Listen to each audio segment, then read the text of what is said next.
আরব দেশের একটা জাহাজ মালদ্বীপের কাছাকাছি সাগরে আইসা ডুবিয়া গেলে সবাই মারা গেল, ছোট্ট একটা 10 বছরের বালক হাফেজ আবুল বারাকাতকে আল্লাহ বাঁচায়া দিছে। সে তখতার উপরে বাঁচতে বাঁচতে চরের মধ্যে চলে আসছে। মালদ্বীপের মানুষগুলো গোলাম বেচা কিনা হতো, হাটে উঠানো হলো ছোট্ট বালকটাকে বিক্রি করার জন্য। যে জেলে তাকে পাইছে, জেলে তাকে বাজারে নিয়ে গেছে, চড়া দামে বিক্রি করা হবে। গোলাম বেচা কেনা হয় মালদ্বীপের বাজারে। সুদর্শন সুন্দর একটা 10 বছরের বালক দেখা যায়, এমনিই তো সুন্দর। সৌদি আরবের মানুষ, আরব দেশের মানুষ এমনি সুন্দর। একজন মহিলা আসছে, অনেক পয়সাওয়ালা মহিলা পয়সা নিয়ে আসছে, তবে মহিলার ছেলে নাই, ছোট্ট একটা মেয়ে আছে, মাত্র একটা মেয়ে আছে, তার কোনো সন্তান, ছেলে সন্তান নাই। এই মহিলাটা তার কাছে আইসা ডাক দিয়া কয়, তুমি চাইলে আমাকে এই সন্তানটাকে দিয়ে দিতে পারো, আমি আমার ছেলের মতো তাকে মানুষ করতে পারবো, যত টাকা লাগে নিয়ে যাও। জেলের কাছ থেকে কিনে নিলেন। মাছ ধরে যারা, এরা বিক্রি করে দিল হাফেজ আবুল বারাকাতকে চড়া মূল্যে, অনেক টাকার বিনিময়ে। মহিলা এই ছোট্ট বালকটাকে নিয়ে বাড়ির পথে রওনা হয়ে যায়। এই মহিলা তাকে বাচ্চা হিসেবে গ্রহণ করিয়া নিল। সন্তানটাও বালক হাফেজ আবুল বারাকাত, সেও এই মহিলাকে মা বলে ডাক দেয়। মহিলার একটা মেয়ে আছে, এই মেয়েটাকে সে বোন বলে ডাকে, সেও তাকে ভাই বলে সম্বোধন করে। হাফেজ আবুল বারাকাত সময় কাটাচ্ছেন, দিনের পর দিন চলে যায়, রাতের পর রাত চলে যায়, বছরের পর বছর চলে যায়। সবাই যার যার ধর্ম পালন করে। হাফেজ আবুল বারাকাত আল্লাহর কোরআন পড়ে, চুপে চুপে নামাজ পড়ে। বাদশাহ বেঈমান, দেশের মানুষও বেঈমান। যদিও মা ডাকে, মাও বেঈমান, বোনটাও বেঈমান। বাদশার পক্ষ থেকে এলান নোটিশ পাঠানো হলো, আগামীকাল রাতের বেলা তোমার মেয়েটাকে এখান থেকে নিয়ে যাওয়া হবে। ঘটনা বিস্তারিত বললে আপনারাও বুঝবেন ভাইয়েরা আমার।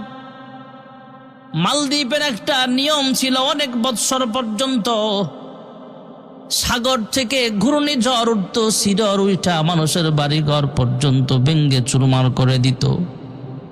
তখনকার জামানার গণকেরা, হিন্দু গণকেরা, মূর্তি পূজকেরা, এরা একসাথে বোর্ড গঠন করে মিটিং বসছে, গবেষণা করছে।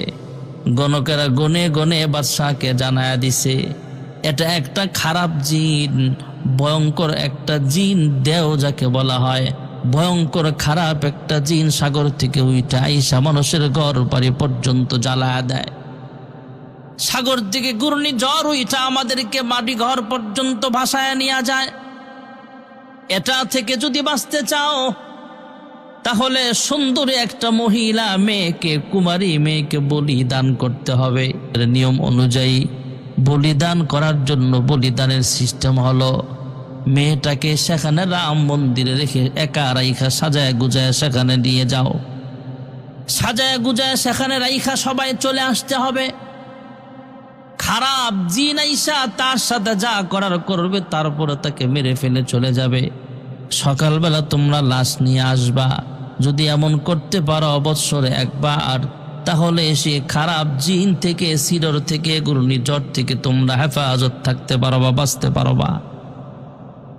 বাদশাহ পরামর্শ করলেন, এলাকার মালদ্বীপের সুন্দরী কুমারী মেয়েদেরকে লিস্ট বানানো হলো। বাবার নাম, মায়ের নাম, এলাকার নাম, মহল্লার নাম, কোন বাড়িতে থাকে। লিস্টি অনুযায়ী এবার নাম আসছে হাফেজ আবুল বারাকাত, যে ঘরে বসবাস করে ওই মেয়েটার, যারে মা বইলা ডাক দেয়, সে মায়ের মেয়ে, যে ভাইয়া বলে আবুল বারাকাতকে ডাক দেয়, সে বোনটাই আজকে লিস্টের মধ্যে নাম চলে আসছে। হাফেজ আবুল বারাকাত বিস্তারিত ঘটনা মায়ের কাছ থেকে শুইনা কয়, হ্যাঁ মা, পেরেশান হওয়ার কিছু নাই, মন খারাপ করার কিছু নাই। আমাকে আল্লাহ রাব্বুল আলামিন যেই কিতাব দিয়েছেন, যেই মন্ত্র দিয়েছেন, পৃথিবীর সব মন্ত্র তার কাছে হেরে যেতে হবে। যদি এটা অবশ্যই কোনো খারাপ জিন হয়ে থাকে, মা গ্যারান্টি দিয়ে বলতে পারি, আমি 100% ইয়াকিন করে বলতে পারি, আমার ভিতরে যে কোরআনুল কারীম আছে, এই কোরআনের নূরের মাধ্যমে ওই ভয়ঙ্কর জিন থেকে আপনাদেরকে আমি হেফাজত করতে পারবো। কোরআনের সাহায্যে, কোরআনের মাধ্যমে একে আমি ধ্বংস করতে পারবো। কোরআনের আয়াত পড়ে এই খারাপ জিনটাকে ধ্বংস করা আমার দ্বারা সম্ভব। হ্যাঁ মা, আমি আপনাকে পরামর্শ দেই, পরামর্শ অনুযায়ী আপনি কাজ করেন। পৃথিবীর কেউ জানবে না, জানবেন আপনি আর আমি, আর আপনার মেয়ে জানবে, আমার বোন জানবে। আমাকেও এখনো দাড়ি ওঠে নাই, ছোট্ট মানুষ, 10-12 বছরের বালক। আমাকে দেখতে মেয়েদের মতোই এখনো মনে হয়, দাড়ি ওঠে নাই।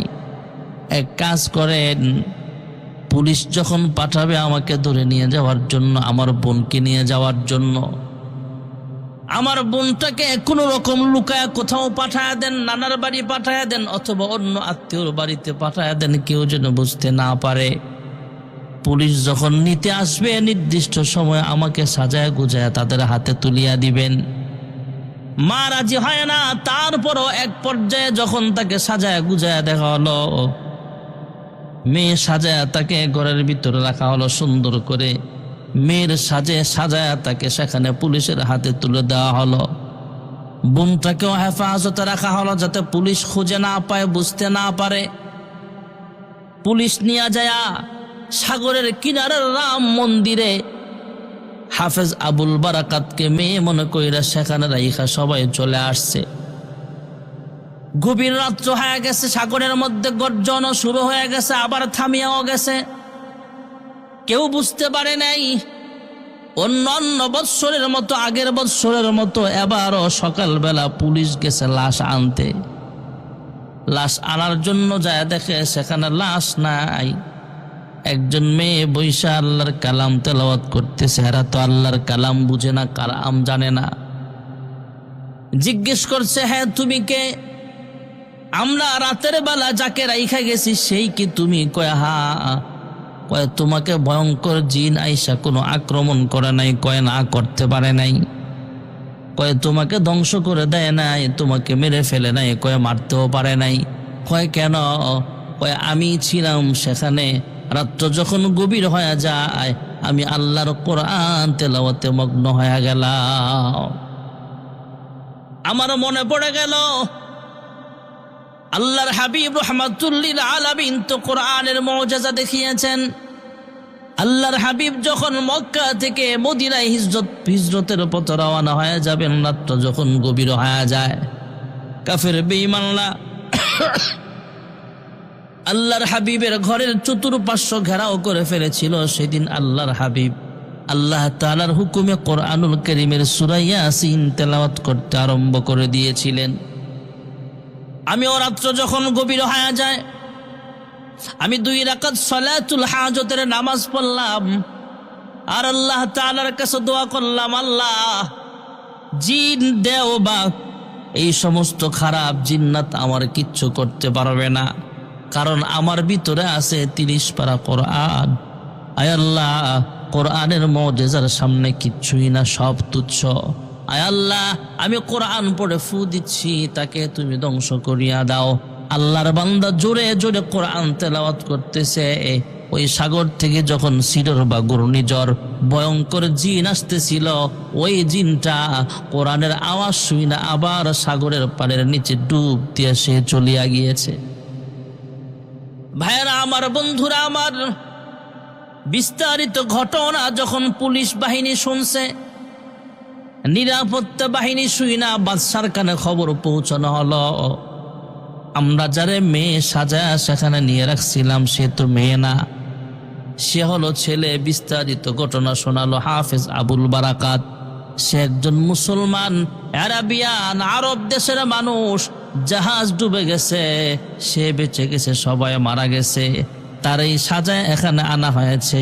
তাকে দেও মারতে পারে নাই, খারাপ জিন তাকে আক্রমণ করতে পারে নাই। সে নাকি আল্লাহর কোরআন জানে, কোরআনের বরকতে আল্লাহ তাকে বাঁচায়া দিয়েছেন। হাফেজ আবুল বারাকাতের জবানে বাদশাহ কথাগুলো শুনে আশ্চর্য হয়ে গেলেন, কি ব্যাপার?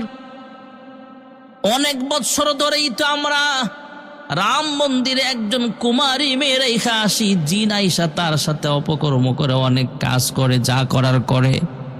এরপরে তাকে খেয়ে ফেলে অথবা তাকে মাইরা সেখানে ফালায় রাখে। পরের দিন সকালবেলা পুলিশ যায় লাশ নিয়ে আসে, অথবা ফায়ার সার্ভিস যায় সেখান থেকে লাশ আইনা তাকে দাফন করিয়া ফেলে অথবা সাগরে ভাসায়া দেয়। তুমি এটা কি শোনাইলা? কয়া হ্যাঁ, ঘটনা এটাই হয়েছে। আমি আল্লাহর কোরআন পড়েছিলাম, কোরআনের বরকতে সাগর থেকে যে জিন উঠেছিল সেই খারাপ জিনটা আবার সাগরের ভিতরে নিমজ্জিত হয়ে গেছে। বাদশা ডাক দিয়া কয়, তোমার কথায় যদি সত্য হয়, আমরা যেহেতু বৎসরে একবার কুমারী মেয়েকে এইভাবে মন্দিরের মধ্যে রাখি, আগামী বৎসর একই ডেটে একই সময়ে যদি তুমি আল্লাহর কোরআন দিয়ে এইভাবে এই জিনটাকে প্রতিহত করতে পারো, খারাপ জিনটাকে প্রতিহত করতে পারো, দেওটাকে প্রতিহত করতে পারো, ওয়াদা দিলাম মালদ্বীপের সব জনগণ সহ আমি বাদশাহ মূর্তি পূজক আর থাকবো না, কালেমা পড়ে মুসলমান হয়ে যাব। আল্লাহ রাব্বুল আলামিনের কোরআনের মুজিজা দেখেন ভাইয়ারা আমার। 1 বছর অপেক্ষা করা হলো। 1 বছর পর আবার হাফেজ আবুল বারাকাতকে সেই রাম মন্দিরে রেখে সবাই চলে আসছে। সবাই আজকে আর ঘুমায় না, সবাই শুধু পাহারা দেয়। রাম মন্দিরে একাই আবুল বারাকাত, আর সাগরের কিনারা থেকে দূর থেকে মানুষ সেখানের দিকে তাকায় আছে।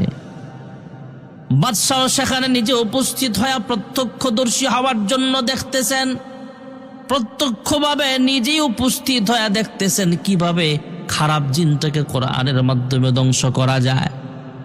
ভাইয়ারা আমার, বন্ধুরা আমার, রাত্র যখন গভীর হয়ে যায়, নির্দিষ্ট সময়ে 12টার সময়, গভীর রজনীতে নির্দিষ্ট টাইম যখন চলে আসছে, তখন পাগলা ঘন্টা বাজানো হয়।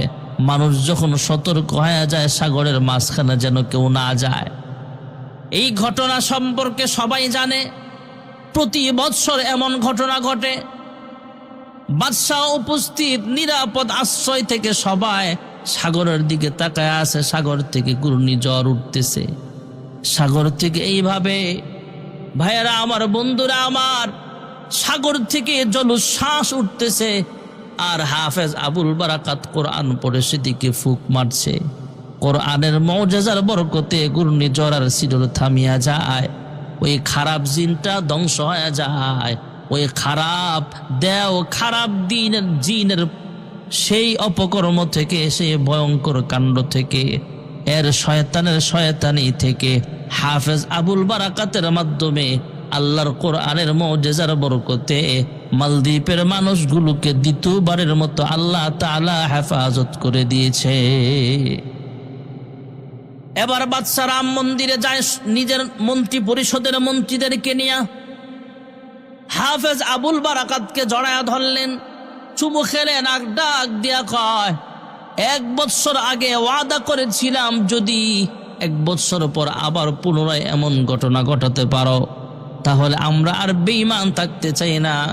সেদিন সেই রাম মন্দিরে সবাই মিলিয়া, সব বেঈমানরা মিলিয়া, মূর্তি পূজকরা মিলিয়া, মালদ্বীপের বাদশাহ সহ হাজার হাজার হাজার হাজার জনগণ হাফেজ আবুল বারাকাতের হাতে হাত রাইখা কালিমা পড়ে মুসলমান হয়ে গেছে। বর্তমানে তো মালদ্বীপে 100% মুসলমানের দেশ। ভাইরা আমার, কোরআনের মুজিজা দেখেন। পৃথিবীতে যত খারাপ জিন আছে কোরআনের সামনে কিছুই করতে পারে না। আমরা বেশি বেশি যদি কোরআন তেলাওয়াত করতে পারি, যদি কারো ঘরের ভিতরে কোরআন থাকে, ঘরের ভিতরে কোরআন কারীমের তেলাওয়াত বিদ্যমান থাকে, কোরআন অনুযায়ী জিন্দেগি সাজায়, শয়তানের শয়তানি থেকে আল্লাহ তাদেরকে হেফাজত করবেন। কোরআন অনুযায়ী যদি আমরা জিন্দেগি সাজাইতে পারি, দুনিয়াতেও মঙ্গল, দুনিয়াতেও পরকালেও জান্নাত আল্লাহ তাআলা দান করিয়া দিবেন। এই জন্য আমরা কোরআনুল কারীম বেশি বেশি তেলাওয়াত করা লাগবে। আল্লাহর হাবিব রাহমাতুল লিল আলামিন নিজে কোরআন তেলাওয়াত করতেন। মাঝে মাঝে জিবরাইল আমিন এসে আল্লাহর হাবিবকে তেলাওয়াত শোনাতেন, আর আল্লাহর হাবিব মাঝে মাঝে আল্লাহ তাআলার হুকুমে কয়েকজন সাহাবী ছিল কারি সাহেব, এদের জবান থেকে আল্লাহর হাবিব বলতেন তোমরা তেলাওয়াত করো আর আমি শুনি। তেলাওয়াত করতেন আর শুনতেন। এই জন্য আমরাও বেশি বেশি আল্লাহর কোরআন তেলাওয়াত করতে হবে। আমরা কোরআন তেলাওয়াত করব নিজেরা, নিজে কোরআন পড়তে পারি না, সন্তানকে কোরআন পড়নেওয়ালা বানান। নিজে আলেম হন, আল্লাহর হাবিব বলেন নিজে আলেম হন, কোন আলেমান, অথবা আলেমের পিতা হন, না হলে আলেম বংশের ভিতরে কাউকে আলেম বানান। তাও যদি না হয় আলেমের সাথে সুসম্পর্ক রাখেন, কোরআন ওয়ালাদের সঙ্গে সুসম্পর্ক রাখেন। এই সুসম্পর্ক রাখার কারণে, ভালো সম্পর্ক রাখার কারণে, আলেমের সোহবতে থাকার কারণে, কোরআন ওয়ালার সোহবতে থাকার কারণে আল্লাহ আপনাকে জান্নাত দিয়ে দিবে। এই জন্য ভাইয়ারা, আমার সন্তানকে আলেম বানান। আপনার আমার সন্তান যদি কোরআন পড়নেওয়ালা হয়, সন্তান যদি দুনিয়া থেকে বিদায় হয়ে যায়, তাহলে আপনার কবরে আযাব আসবে না। এই সন্তান পরকালে আপনার নাজাতের উসিলা হয়ে যাবে। আর পিতা মাতা যদি আগে মারা যায়, সন্তান যদি বেঁচে থাকে, আপনি যখন মারা যাবেন, দুনিয়া থেকে বিদায় হয়ে যাবেন, আপনার সন্তান আপনার জানাজার নামাজের ইমামতি করবে। আর যদি মেয়ে হাফেজা হয়, মেয়ে আলেমা হয়, ঘরে বৈশা কোরআন পড়বে, তেলাওয়াত করবে, দোয়া করবে। ছেলে হোক মেয়ে হোক, যখন আপনার সন্তান আলেম হবে, কোরআন পড়নেওয়ালা হবে, আপনি আমি যখন দুনিয়া থেকে বিদায় হয়ে যাব, সন্তান যখন সূরাতুল ফাতিহা তেলাওয়াত করবে, সূরা ইখলাস তেলাওয়াত করবে, আল্লাহর দরবারে দোয়া করবে, রব্বির হামহুমা কামা রব্বায়ানি সগীরা। আপনার সন্তানের চোখের পানি নাকের ডগায় পৌঁছবার আগে আল্লাহর হাবিব বলেন, কোরআনের মুজিজা, কোরআনের বরকতে আল্লাহ তাআলা আপনার কবরটাকে জান্নাতুল ফেরদাউস আমার আল্লাহ বানায় দিবে। কোরআন শিখাও ছেলে মেয়েকে, ওহে মুসলমান, জান কবজের সময় তোমার হইবে রে আসান। একটি ছেলে আলেম হলে শান্তি পাবে মরণ কালে, নাজাতের জরিয়া হবে হাদিসে প্রমাণ। কোরআন শিখাও ছেলে মেয়েকে, ওহে মুসলমান, জান কবজের সময় তোমার হইবে রে আসান। আল্লাহ তাআলা আমাদের প্রত্যেকটি সন্তানকে কোরআন পড়নেওয়ালা হয়ে, কোরআনি শিক্ষায় শিক্ষিত হয়ে পিতা মাতা ও সমাজের খেদমত করার তৌফিক দান করেন। আমিন। ওয়া আখিরু দাওয়ানা আনিল হামদুলিল্লাহি রাব্বিল আলামিন। আসসালামু আলাইকুম ওয়া রাহমাতুল্লাহি ওয়া বারাকাতুহু।